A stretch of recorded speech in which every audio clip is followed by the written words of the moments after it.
about orthopedic disorders, and this is kind of a good one after cardiac because there are not a lot of drugs in this section. And so here's what we're going to talk about in our next 70 minutes or so. We're certainly going to look at arthritis. Oh man, are you going to see a lot of patients who have arthritis. We're going to look at some problems, common problems, in the upper extremity. We'll talk a little bit about low back pain. And then we're going to look at some common lower extremity problems. And then we'll take another break. All right, so let's get going. You know, most people are visual learners, which means if you see it, you got it. So let me show you these three pictures so you can have this in your brain. When a patient has arthritis, whether it's OA or RA or even gout, gouty arthritis, we pay attention to three things with joints. The first thing that we look at to judge the health of a joint is whether or not there's good bone density. So when you look at the image on the left, you can see that there is good bone density. The second characteristic that we look at for a healthy joint is whether or not there's the presence of cartilage on the articulating surfaces of the joint. And in this patient, there's beautiful intact cartilage on both ends of the bone. The third thing we look for is the presence of a space. And by all three measures, this is a healthy joint. I want you to look at the joint now on the right, one that's been affected by osteoarthritis. You notice that bone density is there, but joint space is gone. And the joint space is gone because the cartilage is worn away. This is a patient with osteoarthritis. The patient in the middle, immediately you spot that as a bad joint. And you spot it, the first thing you probably notice is this gross amount of erythema and edema around the joint. This is somebody with rheumatoid arthritis. It's an inflammatory disease. Look at the bone density. Look at the joint space that is gone, and so is the cartilage on those articulating surfaces. So of these three joints, the one in the middle, the RA patient, is the one who clinically is in the most trouble. Now, when we talk about osteoarthritis, you are going to see a ton of patients who have that in your clinical practice. The three joints that are most commonly affected by OA are the two weight-bearing ones, your hips and knees, and the most common joints to be affected by osteoarthritis are your fingers. So those three joints are the areas where you're going to see most complaints. So what about diagnostic factors for osteoarthritis? How do you know somebody has this? Before you put this on somebody's chart, here's what you look for. They come in with a complaint of joint pain. That's what brings them in, is pain. Typically, we see this in patients who are 50 or older. Now, you can see it in younger patients than that, especially if your patient is someone in the military who jumps out of airplanes. Those patients at 30 years old can have the joints of a 50 or 60-year-old. So consider the work that your patient has done, but honestly, you're going to see osteoarthritis usually in an older population.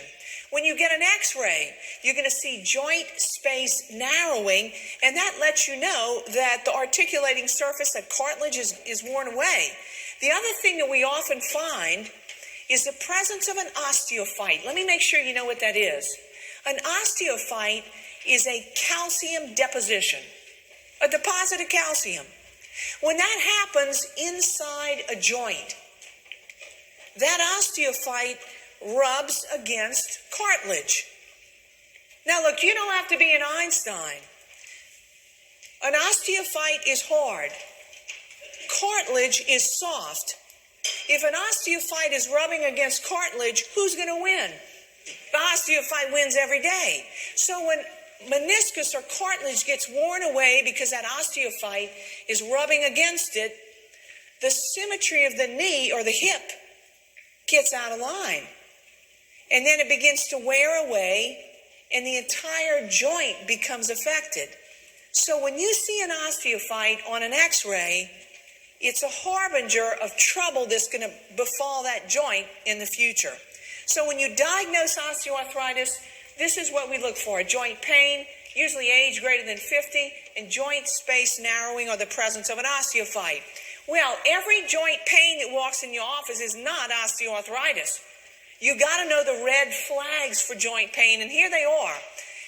Abnormal pain, meaning its intensity or duration is just unusual for osteoarthritis.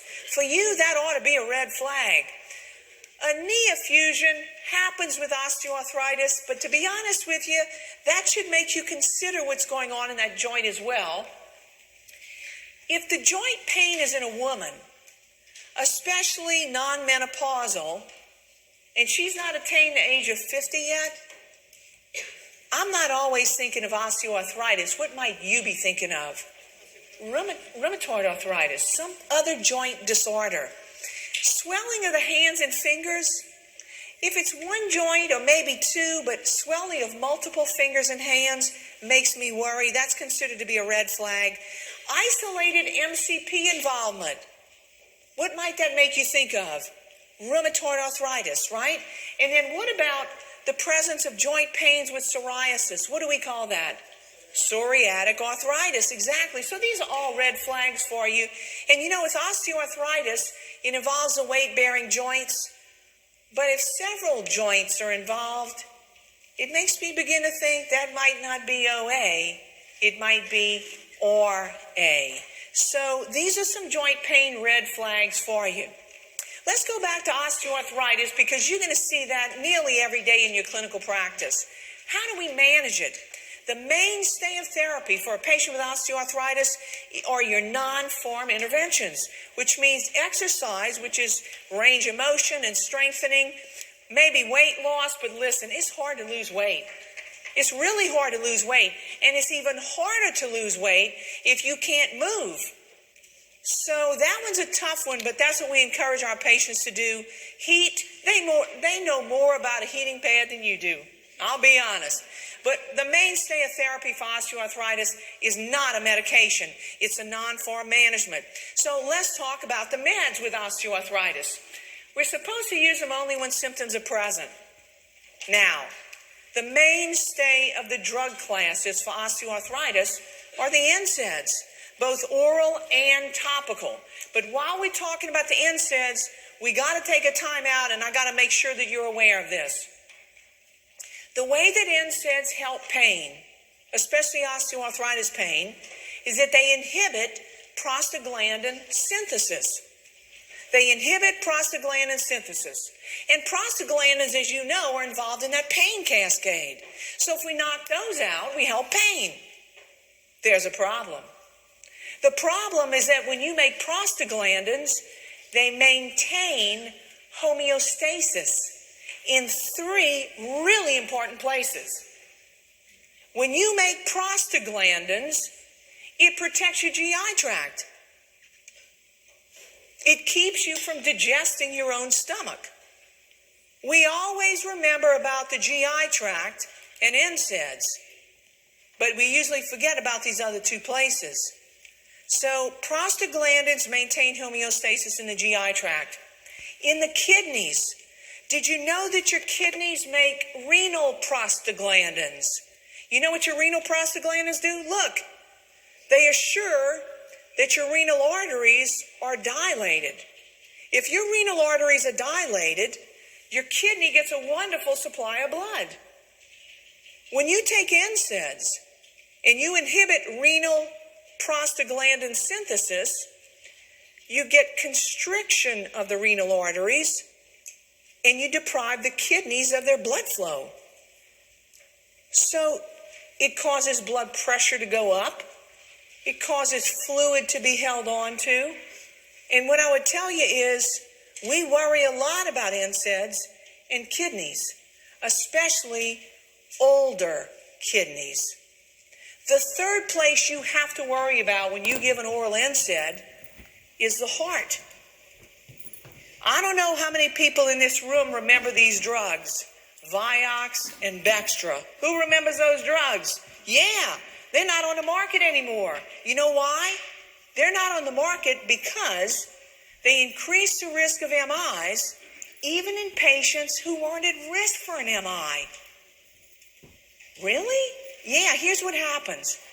When you give patients COX-2 inhibitors, it shifts the risk profile to two things. One is vasoconstriction, and the other is platelet aggregation. That's a recipe for an MI. So even in a non-COX-2 NSAID, we worry about putting that in somebody who's a cardiac patient. Consequently, the NSAIDs help with pain, but they disrupt homeostasis, and they increase the risk of bad things. So are the topicals better? Maybe. But we use a lot of orals. The topicals are very expensive, and they may be just as risky. So watch out for GI, cardiac, and renal problems when you give oral NSAIDs. And remember the age of most people with OA. How old are they? 20s? No, they're older adults. So just be careful with it. With osteoarthritis, what about an injectable steroid? Not the standard of care. You see people doing it all the time. The reason it's not the standard of care is because those injectable steroids work for only a short period of time, and they don't change the course of osteoarthritis. So that's not the standard of care. Acetaminophen has been used for years, but apparently only about 12% of patients who have osteoarthritis derive benefit and relief of pain from acetaminophen. So I like to try it with my patients because it's safer than an NSAID. I just know that most of them won't derive benefit from acetaminophen. What about the opioids? No. All right. So there you are, and that's how we manage it. Let's take a look. Because safety is a big part of your practice, and it's a big part of your exam as well. So look at my question. Which conditions make NSAID use for osteoarthritis riskier for these patients? And it's a select all that apply.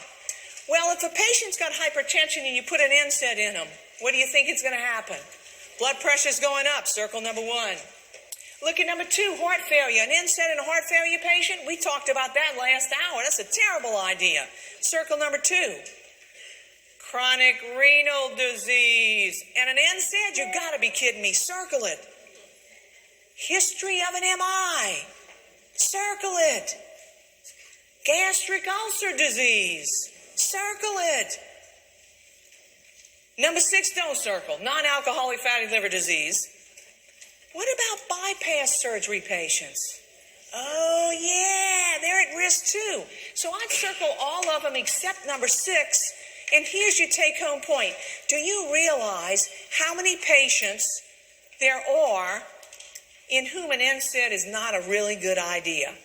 You with me? So be careful in whom you put an NSAID. So let's leave osteoarthritis.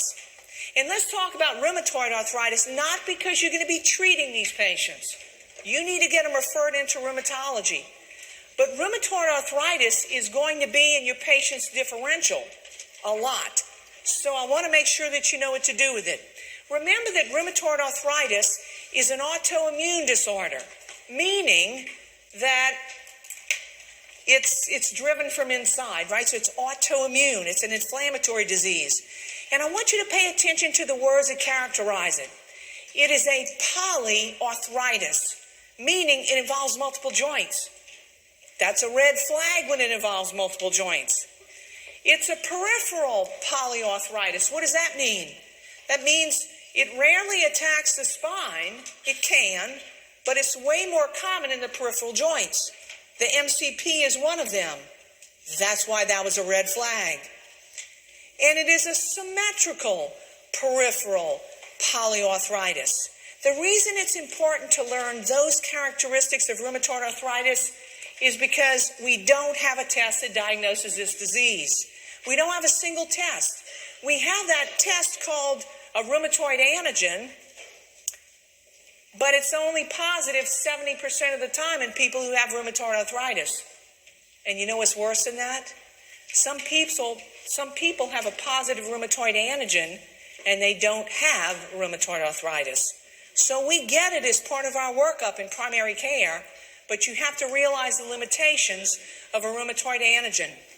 When you know that, you realize why the clinical presentation of this patient is very, very important in helping you decide whether or not RA is going to be in or out of your patient's differential diagnosis. So symmetrical peripheral polyarthritis, 3 or more joints, I'm worried. I'm thinking this is not osteoarthritis. I'm thinking way more that this is something like RA. The other characteristics are these. Remember, when a patient comes in with any joint complaint, the question you always ask is this one. You always ask, when your joints are stiff and they're very uncomfortable to move, how long does it take before they feel better? Because a patient who's got osteoarthritis, what do they tell you? Usually within 30 minutes or 45 minutes, as long as I can get moving in the morning, I feel better. A patient with rheumatoid arthritis is the one who tells you, I don't loosen up until after lunch. It takes longer than an hour for their joints or the morning stiffness to go away.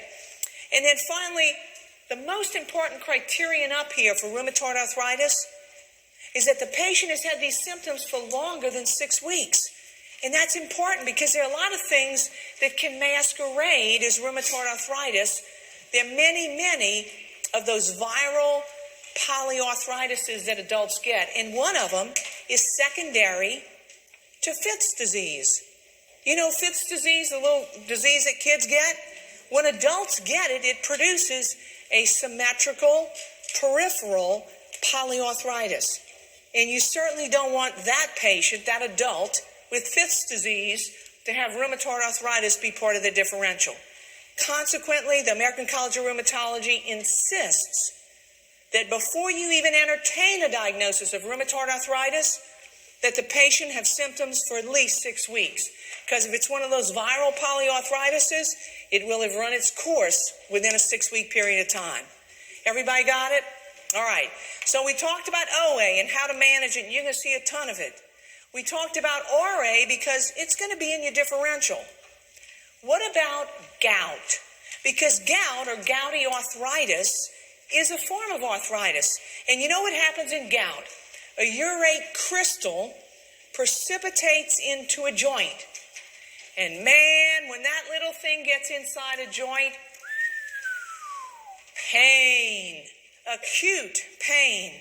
And so look at this picture. Gout, very likely. What are your clues? The foot is swollen, it's red, it seems to be in the first joint, and I bet if you touch it, it's warm. What do you think? I'll bet that if you touch it, you might get kicked. What do you think? All right, so gout, very, very painful. People with gout almost never have matching shoes, right? This is called the bedroom slipper disease. So they come in with a bedroom slipper and their regular shoe. You could just pick them out. What day of the week do they come in on? Monday. Why Monday? Because of what they've been doing on weekends. Alcohol. All right. So who's at increased risk for gouty arthritis? It turns out every one of us in this room. Because I'm willing to bet you that every one of us in this room has a high purine diet. We eat like kings and queens. A lot of protein. So high purine diet. If we drive off fluid with diuretics, do you see that the uric acid concentration grows? You're at higher risk. So, but the big one here is alcohol overuse, all right? Which is why Monday is the most common day of the week to see gout. So take a look. Which conditions may be associated with gout? In other words, the patient has this disease and yeah, we often see gout in them. You know who it is? It's a patient with renal disease. Why? Because whether they're on or off dialysis, we're always dumping fluid in those patients. And when you dump fluid and you dry them up, the concentration of uric acid rises. It's greater. And so in your chronic renal patients, episodes of gout are very, very common. I'd circle number 3.